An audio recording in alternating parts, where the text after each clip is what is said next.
dear beloved, Boss Mike Cervera. Naku po! Ewan ko ba rito sa mga to? Ang katwiran mo, you're a taxpayer. Bakit? Ayan na mga kababayan, eto na. Ketatapang ng mga yan. Diba mga kababayan? Ketatapang ng mga yan. Oh, dati ganito yan eh. Parang ganito yan mga kababayan dati. Ibibigay yung sarili namin easily. Yan mga kababayan Ganyan na ganyan kahit hiwa-hiwalay pang ngipin yan. Ang pinagtataka ko lang, bakit magkakamukha sila? Ito na. Oh, pasok. Kami patawag, hindi namin ibibigay yung sarili namin easily. Yun! Kapag daw sila pinatawag, hindi daw nila ipapamigay yung sarili nila ng ganun-ganun na lang. Pero nung nandun sila, saan? Sa hearing, nag-iyakan. Boy, naku naman MJ. Sino ba to? Si Crescitio ba yan? At saka si MJ? O, tingnan nyo itsura nila, parang walang pinagkaiba. Tanong ko lang, magkapatid ba kayo? Magkakambal? Kasi isa lang eh. Kung paano umiyak yung isa, ganun din yung isa. Kung paano magsalita yung isa, ganun din yung isa. Parang isa. Talagang isa. O, tuloy. You will go through legal hoops to get us. Hindi kami tanga, hindi kami aso na pupunta kami sa HR kasi pinatawag nyo kami. Kung gusto nyo kaming kunin, makukuha nyo kami pero paghihirapan nyo. Yabang Yabang nila nun mga kababayan. Pero bakit ngayon nag-iiyakan? Bakit ngayon nag-iiyakan? Diba? Akala ko ba maisog yan? Akala ko ba kapag solid Duterte supporter talagang hanggang kamatayan? Bakit ngayon mga kababayan, bigla na lang parang nag-iba na yan? Siguro mga kababayan, ganun talaga. Kapag ikaw alam mong mali yung ginagawa mo o alam mong fake news ka. Pero mga kababayan ko, syempre, alam naman natin na kapag nasa panig ka ng kabila, malamang, malaki ang kapakinabangan. Kaya ganun. Kaya kailangan itaya kahit prinsipyo, kaluluwa, inakaya nila. Oh, pasok! At malalaman ng buong mundo kung anong ginagawa nyo. A few moments later. Yan na! Oo! Matapos ang mga katapangan na pinakita nila nung una, bigla na lang, ano nangyari? A few moments later, What?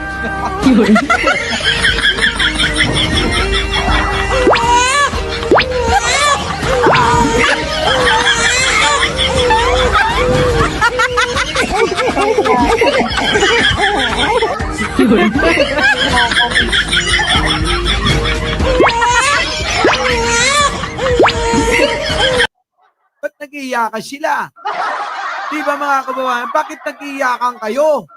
Dati ganun Diba? Dati ganun Ito na mga kababayan. Next na natin to.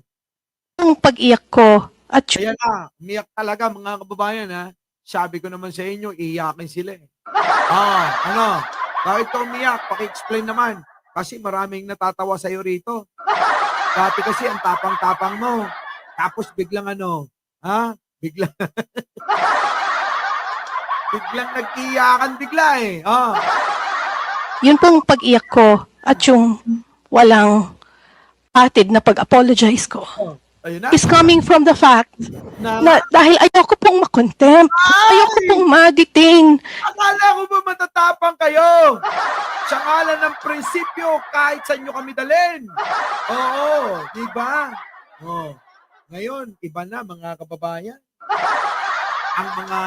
Ang mga sinasabi na nila, ayoko na. Ayokong makulong. Ayokong makontempt.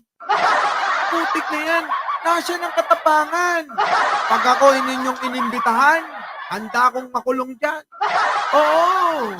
Kung ang pagsasabi ng tapat ay kailangan may katumbas na parusa, alang-alang sa bayan ko, alang-alang sa pagmamahal ko, sa kapwa ko Pilipino, handa kong harapin yan. Dapat ganun.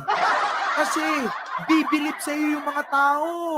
Pero kung ganyan mga kababayan, paano natin kabibiliban? Diba? Paano natin kabibilipan? Wala, hindi kabibiliban yung mga yan.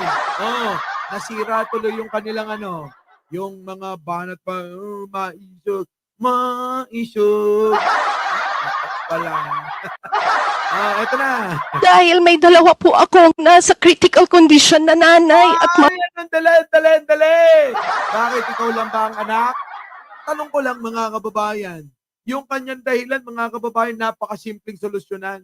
Unang-una, hindi naman ikaw ang asawa. Anak ka. Hindi lang naman ikaw ang anak. Di ba? Bukod na lang kung nag-iisa ka na anak o solong anak ka lang. Pero mga kababayan, baka meron pang kapatid yung nanay mo, di ba? Meron pang mga pamangkin, yung mga pamangkin na tinulungan. Kung masama yung nanay mo at hindi tumulong sa mga pamangkin niya, baka hindi tulungan o asikasuhin ng mga pamangkin yan. Pero kung kayo, tandaan nyo mga kababayan ko kung yung mga pamangkin nyo na natulungan ninyo, ay sigurado, magmamalasakit sa inyo. Ganun yun. Sino ba to? Si MJ ba to? Si Crisette? Kasi iisa sila ng itsura Oo, silang dalawa. Iisa itsura. Pasok. mother-in-law. Yun po yun. Pero sa mainstream media at social media ngayon, pinagtatawanan ako dahil nag-apology. Siyempre, pagtatawanan ka talaga. Kung dating napakatapang mo, bigla kang ganyan umiiyak, nasaan na yung pinagmamalaki nila? Diba? Na maisog, matapang, nasa katwiran. Di ba kapag nasa katwiran ka, dapat pinaglalaban? Sa kahit na maging kapalit niyan, pag ikaw ay nasa katwiran, dapat pinaglalaban. Huwag kang mag-sorry pag alam mong tama ka. Di ba, mga kababayan? Ganun dapat, di ba? Ay, nako. Oo. Bakit ka mag-sorry? Kung alam mong nasa tama ka, sige nga. Ibig sabihin, fake news talaga. Tapos, magtataka ka kung bakit kanila pinagtatawanan. Ewan ko na lang. Oo, ewan ko na lang. Eto na, tuloy. Ako at tinawag akong tanga, but I cannot forgive myself if I don't speak now and tell you the truth. Oh. I'm just really afraid na ma-detain at this time. At this time kasi may dalawa akong nasa critical condition. Hindi katwiran yan. Critical. Oo na. Nandun na ako.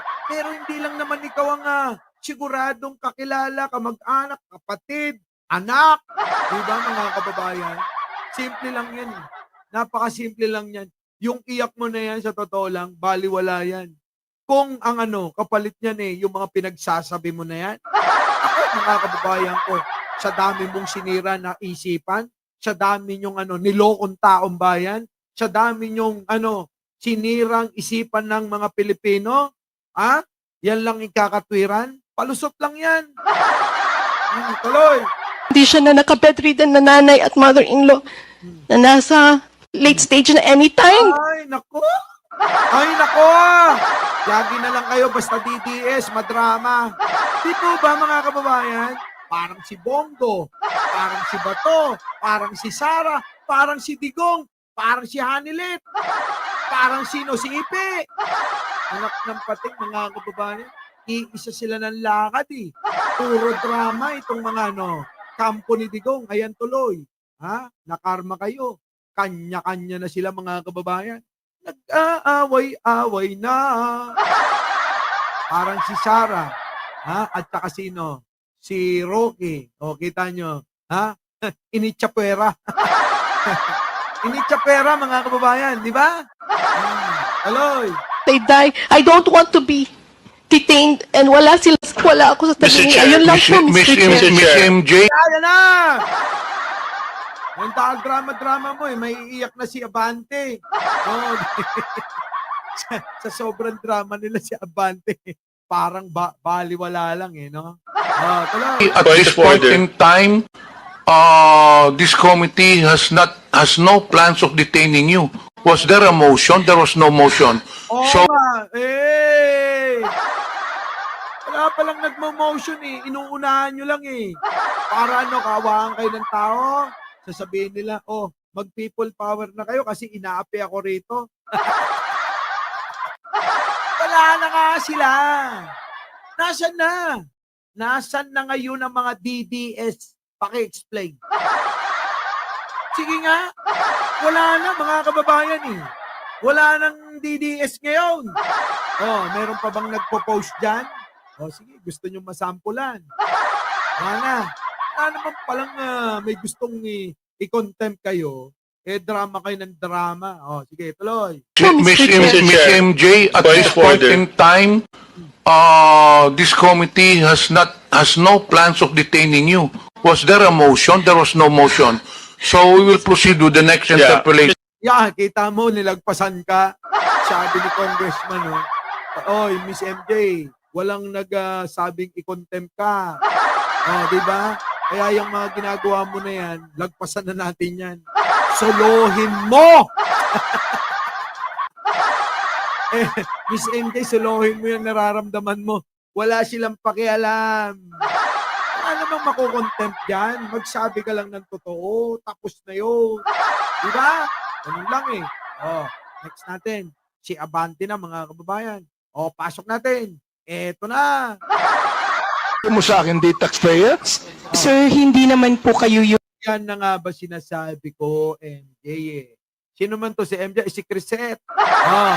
Game.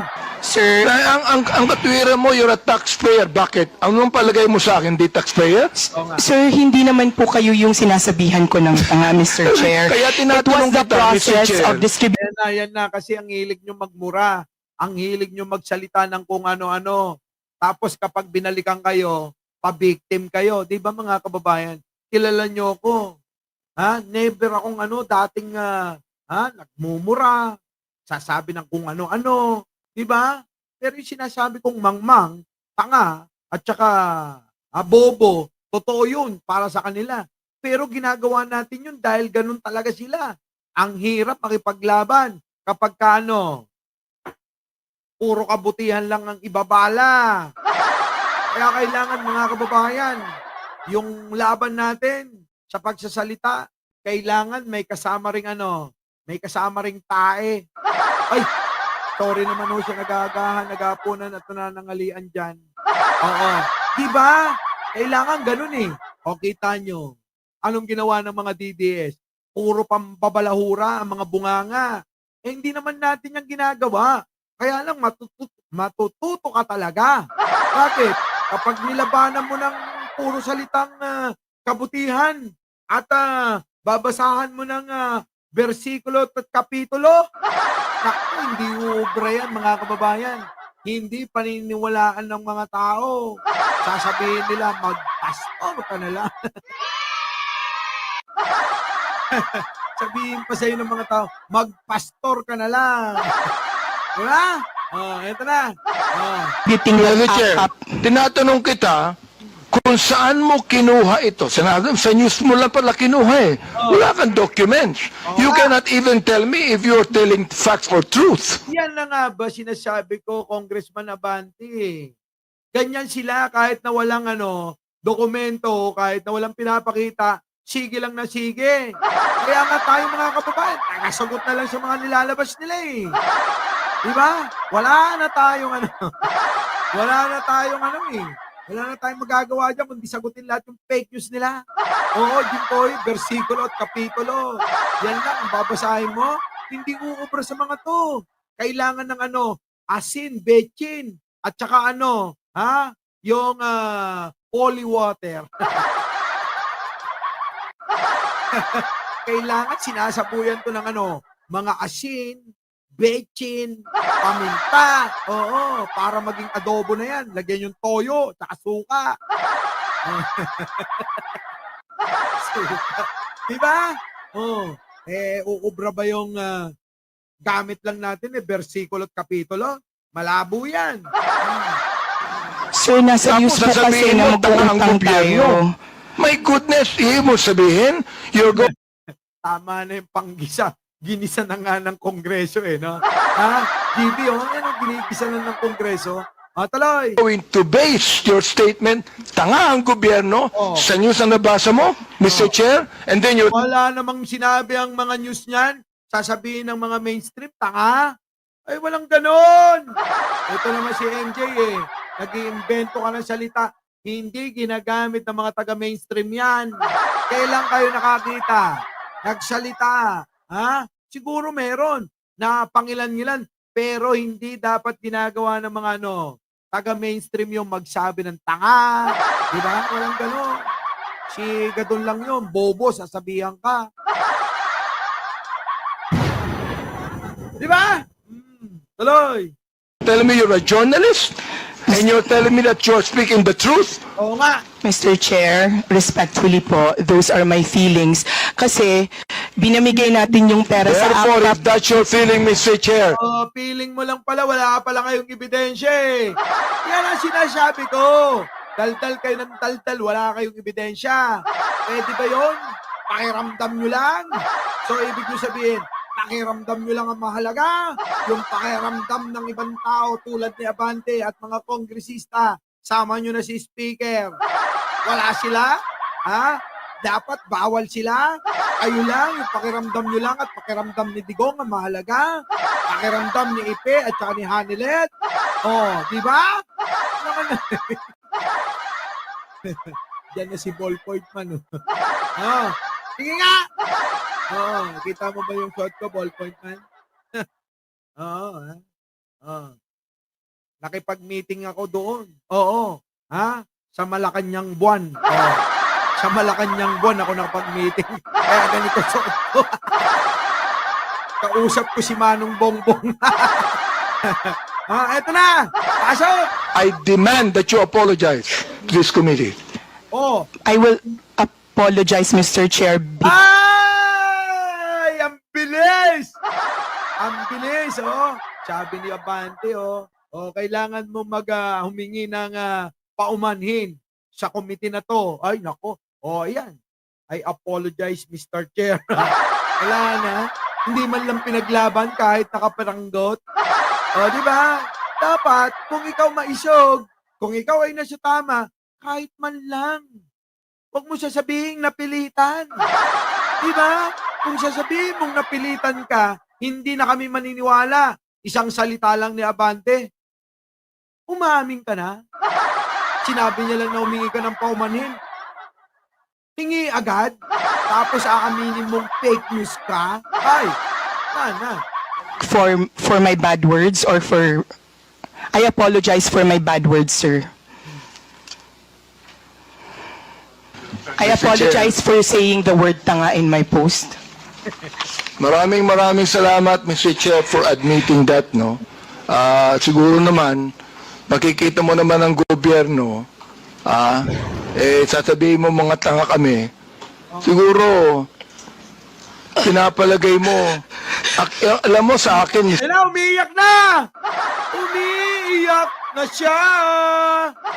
Mr. Chair, ang Naririnig ko, pinaparinag niya. Pwede niya naman kasing patayin yung mic, mga kababayan. Pero sinadya niya talaga. Para naman magpaawa. Magpaawa sa mga eengot-engot na mga DDS. Diba? Bakit ganyan? Pwede mo nang patayin yung mic. Sige, magrungaab ka ng magrungaab. Wala namang may pakialam sa nararamdaman mo. Yung nararamdaman mo dyan, yung mga tao dyan, walang paki sa'yo. Tanda mo yan kapag ka nandyan ka. Ang mahalaga lang, yung gusto nilang sabihin sa'yo. Ang mahalaga lang, kung ano yung gusto nilang itanong sa'yo. Yun lang. Yung nararamdaman mo, yung emosyon mo, sarilinin mo yan. Ganon. Di ba? Hindi iyak. palagay ni Miss Kiset, yung audience niya, mga tanga eh. Ay! Oh, yung mga DDS yan. Kung Abante, yung mga audience niyan, yung mga tanga na audience niyan, mga DDS yan. O, diba? Sino audience ni, Preset? Diba mga DDS? O, diba? O, balita ko nga. Ito, balita ko lang naman, ha? O, Preset, sinabi ni ano, totoo ba? Tanong ko lang. Sabi ni Mami Pebbles yata yun, kung hindi ako nagkakamali. Binayaran ka daw ng isang resort. Oh, totoo ba yon? Resort ang bayad sa'yo? Ganda ng resort, may swimming pool pa sa loob. Ay, grabe ah. Tanong lang naman. Kung hindi totoo, sabihin mo. Pero wala ka naman sagot doon eh. Saan? Sa mga aligasyon ni Mami Pebbles eh. Diba? Totoo ba yung aligasyon kay Crescent na ano, ng scam daw? Oh, ayaw, di ba sabi niya, gamitin daw yung daw. Bakit? Eh kasi daw nang hingi ng mga ano, ng mga donasyon sa mga OFW. Ulitin ko lang, mali yung sinabi ko. Nang hingi daw sa mga tatanga-tanga, uto-utong mga OFW. Nakaipon sila ng limpak-limpak na salapi. Kasama daw si Mark Lopez. Yan, yung mga DDS. Kaya yan, mga kababayan, tandaan nyo yan, ha? Tandaan nyo. Huwag kayong magbibigay ng mga humihingi ng donasyon, gagamitin kay Pangulong Bongbong sa mga vlogger na nagtatanggol kay Pangulo, ha? Baka mamaya, ha, may mga nagpapanggap dyan na mga vlogger na para daw, kanino? Ha? Para daw kay Pangulong Bongbong. Ganon. Abay, hindi totoo yan. Malabong mangyari yan. Ha? Kaya kapag may humihingi ng ganyan, pwede ba? O, sabihin nyo sa akin. Para ako na magsabi. Agad-agad kay Manong Bongbong, ha? Oo, ayaw ni Manong Bongbong ng ganyan. Gusto niya kasi, mga kababayan, makapag-ipong kayo ng maraming pera para maitulong sa pamilya. Pero yung mga hingi-hingi na ganyan, mga kababayan, ha? Iwasan nyo na yan. Kayo mga vlogger dyan, iwasan nyo yan. Tuloy. Yun ang pinapalagay mo. Hindi ang gobyerno. Yung audience mo, mga tanga, kaya papaniwalaan nila ang sinasabi mo. Yan din naman ang sinasabi ko sa kanila eh, kung abante. Kasi yung mga audience ng mga TTS, tatanga-tanga. Kuto-kuto. Diba? Eto na. Kapagkat yung audience mo mismo, ang hindi nakakaintindi. Eh, correct. Eh, tapos, hindi na nga nakakaintindi yung audience niya, eh, lalo pa niyang lalo pa niyang nililitot, nililigaw. Ha? Nililinlang. Eh, saan ka naman nakakita ng ganyan? Tapos, sisigaw. Mahal kong bayan! Mahal ko kapwa Pilipino! Pero bakit hindi ka nagsasabi ng totoo? Diba, mga kababayan? Napakasimple lang. Kung mahal mo ang iyong bayan, kung mahal mo ang iyong kapwa Pilipino, dapat, tandaan nyo, nagsasabi ka ng totoo. Dapat, tapat ka sa bayan mo. Hindi yung makikita kayo sa China. Diba? Oh, nandiyan ba si Mark Ramos? Oh, gawin yung yan, ha? Gawin yung 1 million subscriber yan. Kahit hindi na ho kayo mag-subscribe dito, maglayasan kayo sa channel ko, mag-subscribe lang kayo kay Mark Ramos. Happy ako. Ha? Alam mo na, Mark Ramos, ha? Ganyan, oo, ganyan ang ganyan ang pag-promote. Oo, isusugal pati channel. Ma-promote ka lang. Di baling sila'y maglayasan. Maging subscriber mo lang silang lahat. Diba? Ganyan ko kayo kamahal lahat. Diba? Ay, nako. Eto na. Tuloy na natin tao. That is fake news, Mr. Chair, and that is what we're investigating right now. Oo nga. You see? Gusto ko rin makinig, yung mga bashers natin. Gusto ko rin makinig ng mga bayaran ng mga trolls. Oh, grabe, bayaran ng mga trolls. Minsan magandang negosyo yan, ano? Ano kaya? Magtayo na lang ako ng troll farm. Ha? Total naman marami kong kwarto doon sa isang bahay ko. Diba? O doon ko ilalagay lahat sa isang bahay ko. Yung mga troll, papasok araw-araw. Ha? Bawat isang empleyado, 200 account ang dala-dala. No? Tapos ito-troll sino? Si Sarah. Ganon, ano? Kaya lang hindi kaya ng konsensya ko yan, mga kababayan. Oo. Ha? Hindi kaya ng konsensya natin yan. Yung mga gumagawa ng ganyan, yan yung mga makakasama ni Digong doon sa pupuntahan niya. Saan, Boss Mike? Hindi sa dahig, ha? Hindi sa dahig. Kung hindi pupunta sa impyerno. Yan yung mga magkakasama niya, mga kababayan, ha? Oh. Di ba? Yung gwapong vlogger yan, Miss Ning. Ay, talaga ba? Tuloy. At bayaran ng mga vloggers. Gusto kong makinig kayo para makita yung katangahan ninyo. Bakit may Quadcom? Bakit nagsama-sama ang public accounts, ang public order and safety, ang dangerous drugs at human rights? Sapagkat pare-pareho ang mga taong pinapatawag namin to shed light on what is happening to our country. Ang proliferation ng illegal pogo sa ating bansa dahilan sa pagdagsa ng mga Chinese na mahigit kumulang na 300,000. Ang tanong ay ganito, sino ang nagbigay ng birth certificate sa kanila? Nako, yan na nga ba sinasabi ko, yung tinalakay natin dyan. Diba? O, nandiyan si Munting Tinig. Di bale yung wag na kayo mag-subscribe sa akin. Ha, mag-unsubscribe na kayong lahat. Basta i-subscribe nyo si Munting Tinig. Oh, ganun. Ha, tuloy. Na naniniwala kaming fraudulently acquired. Paano sila nakakuha ng passport? Paano sila nakabili ng large tract of land samantalang marami tayong mga kababayan na wala man lang maliit na lupa na pagtatayuan ng kanilang bahay? Tama. Fraudulently. Hindi na lang, pinagbigyan pa nga ni Pangulong Bongbong Marcos yung mga magsasaka. Kung hindi, mga kababayan, lahat ng mga sakahin nila, nabili na ng mga incheck. Tapos, peke yung mga dokumento nila. Di ba? Tuloy. Acquired lands through bogus corporations. Sinabi ng dating leader ng past administration na ginawa niya ang nagawa niya sapagkat, as I quote, I love this country. Sabi nga, yun yung lagi niya sinasabi. Binobola pa tayo eh. Yung dating presidente, si Digong, I love this country daw. Kaya ako nagagawa ito dahil mahal ko ang bayang ito. Ang bansyang ito, lagi sinasabi yun. Anak ng pating mga ewan ko ba bakit pinaniwalaan? Hindi ba nila alam na niloloko lang sila at binobola lang sila? At joke lang lahat yun. Lahat ng mga sinabi ni Digong, sabi pa nga niya, mga siraulo kayo, naniwala kayo sa joke niya. Diba? Sabi niya yun. Tuloy.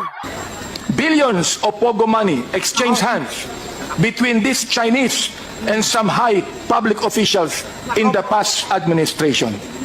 Pagmamahal ba sa bayan ito? Or tulad ng sinabi ng Biblia, the love of... Ayan na, ginamitan na ni Pastor, Bishop pala, ng Biblia. Eto, gusto ko na yan. Pasok. money is the root of all evil. Pagmamahal ba sa bayan? If you allowed the hundreds of thousands of Chinese to come here who do not even love this country, Correct! Pero mo nagpapasok ka ng hindi mo naman ka-uri, kalahi. Ganun ba yun? Pagmamahal ba yun sa bayan tapos maghahasik sila rito ng kung ano-anong kalokohan? Andyan sila mga kababayan na nambibiktima ng kapwa natin Pilipino. Ini-scam nila. At kung ano-ano pa. Hindi ba?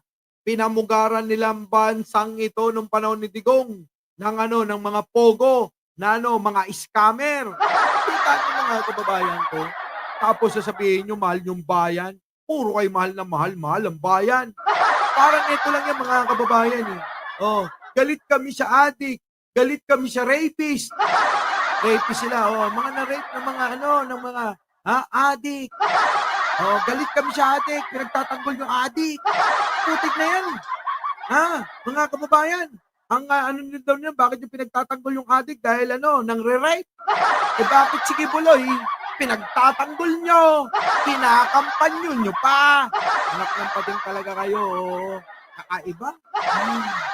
Pagmamahal ba sa bayan na ilagay mo sa bingit ng alanganin ng ekonomiya ng bansa? Aber, gumanda ba ang bansa natin? Nabawasan ba ang korupsyon? Hindi, lalong naubos ang kaban ng bayan. Lumaki lalo yung ating utang. Di ba nila alam yun? Oh, anong nagawa ni Duterte? Ilan? Mabibilang nyo ba sa daliri ninyo? Ano pangako niya? Build, build, build. Oh, di ba? Siya bagay, 3 build. Kaya 3 lang yung project niya. Sa loob ng mahabang panahon, 6 na taon. Build, build, build. Sabi nga, yun yung programa niya. Kaya wag na kayong umasa na yung 3 build, madagdagan pa. Oh, kalma. Kalma. Huwag mo naman akong bigyan ng dahilan para datingan ka. Diba? Ano sinasabi ko sa inyo eh. Oh, tuloy. Ang PNP na dapat magbigay ng proteksyon sa ating mamamayan Correct. ay naging kanlungan ng mga drug syndicate. Bakit? Pera. Kinakampihan natin ng war on drugs. Oh. Kinakampihan natin yan. Pero bakit kinakailangan may mamatay o pinatay ng mga 30,000 na tao? Ala ka, galing na kay Abante yan. 30,000 na tao pinatay ni Digong. Tapos sasabihin nyo, magiging santo nyo yun? Paano magiging santo ang isang tao na hindi man lang naniwala kay bro? Sige nga! Walang iya kayo! Lahat ng mga DDS, mga engot at tatanga-tanga. Biruin nyo mga kababayan, gusto nilang gawing santo si Digong.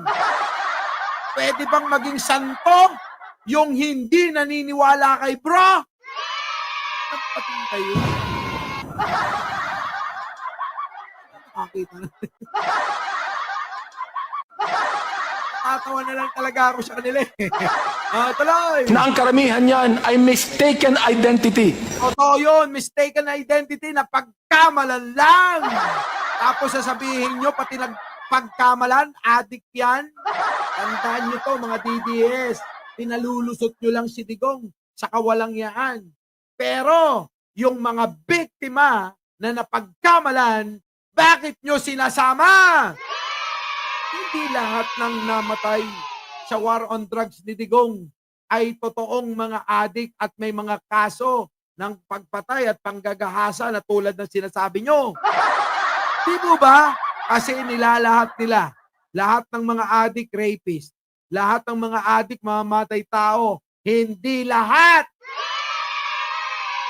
Mabibilang nyo lang sa kamay nyo. Gusto nyo isa-isahin ko? Si Digong. Oh, kita nyo, number 1 yon. Si Dodong, number 2 yan. Si Dodong Kamote, oh, number 3. Si Chippy McDonald, oh, yan mga yan. Mamamatay tao yan. Adik, di ba?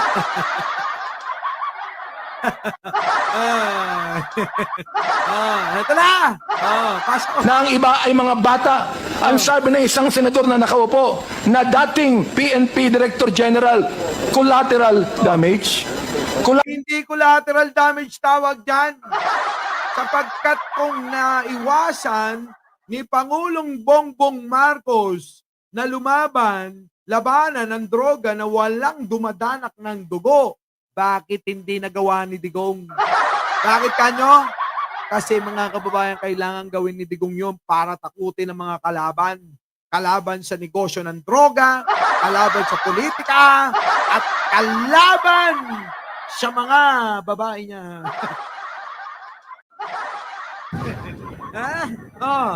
Joke ko lang yun. Di ba?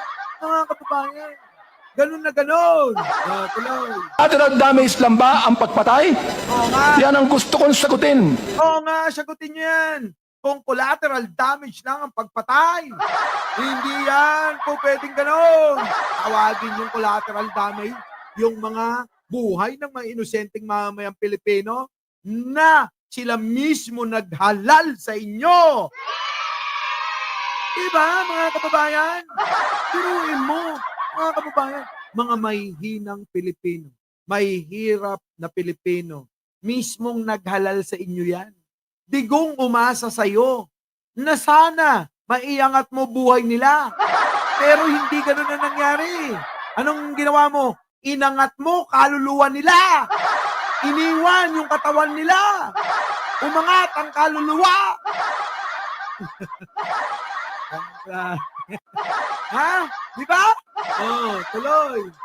Ng senador na yan, collateral damage lang ba ang pagpatay kay Kian de los Santos? Collateral damage lang ba ang pagpatay sa isang 3 taong gulang sa Cebu? Collateral damage lang ba ang pagpatay sa isang 9 na taong gulang na bata doon sa Caloocan? Yes! Diba ang daming pinatay? Luis! Oo, thank you naman, oh. Boss Mike, what's up? Our loyalties with President BBM and to our countrymen. And also to our country, Philippines. Ganun yun. Oo. Ala, may kadugtong pala. No vote for Amy. Great job, Quadcom and General Tory. Salot! Di ba, mga kababayan? Oh, tuloy. Thank you, Luis. Collateral damage ang pagpatay sa isang pinagtanungan lang kung nasaan si Pilo. Hindi sa sinabi niya, hindi ko alam, pinatay. Ay, grabe! Tinanong lang, mga kababayan, nasa si Pilo. Nakay Pila. Di ba, mga kababayan? Hindi niya lang nasabi kung nasaan si Pilo. Kasi kasama si Pila. Sino yun? May relasyon. Kaya hindi nasabi kung nasaan yun. Di ba? Oh. Tapos alam nyo yung pinagtanungan na yun, mga kababayan? Bang! Grabe, no, mga kababayan? O, tuloy. Pinagtanungan. Samantalang si Pilo ay buhay pa at naglalako ng drugs. Oh, kita nyo, mga kababayan, naglalako pa rin ng drugs. Ang tindi, no, mga kababayan? Ano? Ibang klase kasi talaga nun, mga kababayan. Subukan nyo nun, yung ginagawa ng mga DDS, gawin nila kay Digong. Magkapalit ng posisyon. Lahat yan, mga kababayan. Ha? May tanim ng droga yan. Ano kinamatay niya? Sasabihin nila, cardiac arrest. Cardiac arrest, pero bakit merong butas ang mga bungo niyan? Ganun kasi, mga kababayan. Noong panahon ni Digong, hindi na makakarating ng purinarya. Sigurado, itatapon na. Saan? Sa Pasig River, sabi niya. Sabi ni Digong mismo yun. Collateral damage ba ang pagpatay sa isang driver ng tricycle driver? Ha? Na nagsakay ng drug pusher? Pinatay yung drug pusher, pero pinatay din ang driver. Correct, mga kababayan, ganyan na ganyan yung mga nangyari Catherine Galpao. Ibang klase, mga kababayan noon. Damay-damay talaga, kaya nakakatakot lumabas ng bahay noon. Sabi nila, malaya kang maglakad kahit hating gabi, kahit saan. Sa buong bansa, walang gagalaw sa'yo. Walang yan, mga kababayan, hindi nila alam, walang dumadaan kasi natatakot. Baka mapagkamalang, baka mapagkamalang tulak adik. Di ba? Paano ka nga naman, dadaan sa mga lansangan, sa mga iskinita? Kung natatakot ka, ano ka, Digong? O sasabihin mo, safe yun? Ano naging safe yung kung ang mga nararamdaman ng mga Pilipino ay puro takot, nervyos? Ano? Pasok. Ng tricycle. Yung pa ay collateral damage. Pagamahal pa sa bayan ito. Kapag ang tao pumapatay ng marami, at binabayaran ang mga pumapatay, pagamahal ba sa bayan ito? Nais kong sabihin sa inyo, there is not one family that has the monopoly of love of this country. Correct! Tama! Sila, minunopolya nila!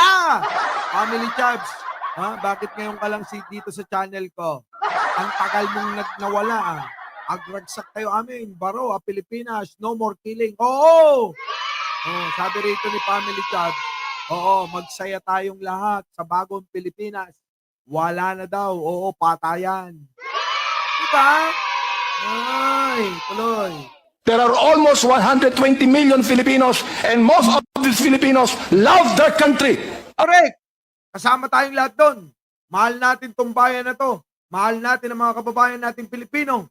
Hindi tayo mga makapili na handang ibenta ang ating teritoryo, ang ating kapwa-tao, at ang ating soberenya sa mga dayuhan tulad ng China.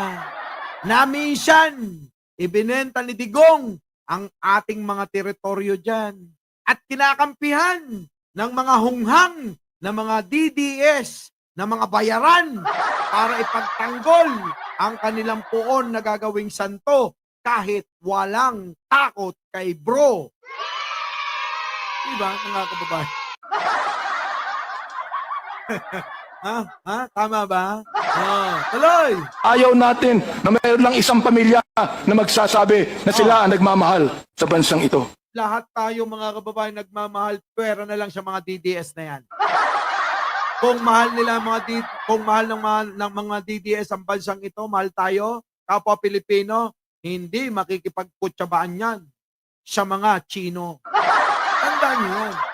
Hindi nyo ba alam sa investigasyon, nilabas nila na sila ay nagtitraining, nagpapakadalubhasa para saan? Sa social media. Para ano mga kababayan? Para magkalat ng ka-fake newsan. Kita nyo mga kababayan? Our beloved Boss Mike Cervera